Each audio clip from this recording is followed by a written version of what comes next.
这些老牌港星们是真的很敬业啊！张卫健和容祖儿、刘青云一起上节目。张卫健自曝，当初拍孙悟空在花果山的一场戏份时，剧组一直拍到凌晨3点，当时那些扮演小猴的临时演员们早就已经疲惫不堪，导致拍摄进度被迫停滞。张卫健对此感到很着急，无奈之下，他对着所有群演下跪，双手合十，恳切请求大家再坚持一下，因为只剩那最后一小段戏份了，要是这没办法完成，那整体的拍摄都会受到影响，真的是很拼很敬业了。那时候的演员们真的都很努力，一心只想好好完成作品，一点明星架子都没有。刘青云也透露称张卫健的能量很足。张卫健自曝曾被诊断出肾上腺过高，这估计也是他拍戏那么晚依旧还有精力的原因。张卫健还透露了自己如今是光头的原因，称是因为自己离开无线后到内地挑战拍清装剧，后面慢慢頭髮就沒了。不過不管有沒有頭髮，張衛健依舊很帥氣，還是我們心中的男神啊！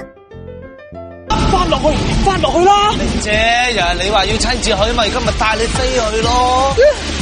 我為師而家命令你翻落去啊！翻落去！